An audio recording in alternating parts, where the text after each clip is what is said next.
I want to talk about love and if it's even real and emotional intelligence. Like, have we ever even really experienced the real thing? Like, have we ever even experienced what love actually is?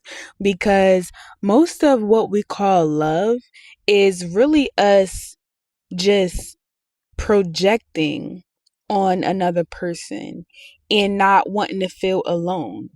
And, most of what we call love is actually trauma bonds and familiar faces and tolerating predictable behavior.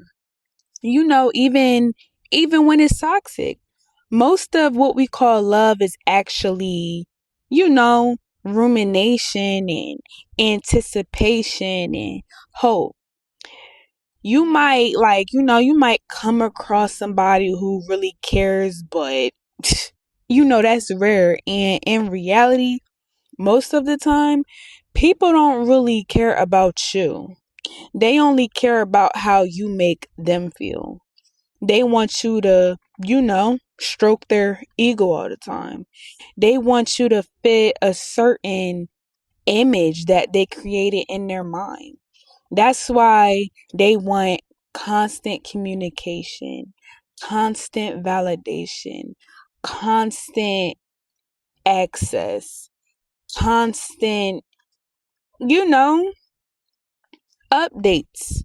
They just want to keep knowing everything of how you're doing and what you're thinking all the time. And it's not because they care about you. They take you needing space or going through your own stuff personal. They don't respect that when you pull away and you need to, you know, regroup and gather your emotions and figure out life, and just you're going through your own things mentally and emotionally. They don't respect that. They don't be trying to hear that a lot of times. A lot of times that will create, feuds and arguments between you because everything is always about them and what they want and what they need and how they feel and how that made them feel. It's never really about you. It's never them having the capacity to put themselves in your shoes and asking how you are. They don't care if you're okay, if you need anything, if you're doing well emotionally, if you're doing well mentally. They don't care about none of that. People always take things personal. That's why I think that we all just live in our own minds, and we all are just like kind of delusional, especially them. The people who have not reached a certain level of emotional intelligence, yeah, they always take everything personal. That's what I call the extrovert bias.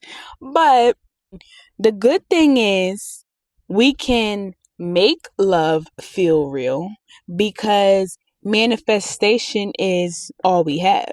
But what we call love is not actually, us loving the actual person, because the person itself is not the actual thing.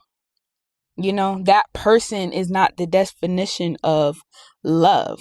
We can like the qualities about that person, like lustful qualities, but what we really love is how they make us feel, how they made us feel, the feeling of being desired. We like the feeling of being needed, the feeling of being younger, the feeling of being free, the feeling of being understood. And that's why I believe that breakups hurt, because when you break up, you're taking those feelings away. Well, you're taking access to those feelings away, because that person was just, access to those feelings. But the good thing is, you know, you could become emotionally intelligent, or you can meet somebody who is conscious and emotional. emotionally intelligent and intentional, because once you become emotionally intelligent and intentional, and or you meet somebody else who is conscious and intentional and emotionally intelligent, you guys will have a certain temperament to you. And everything will be, not perfect, but close to it,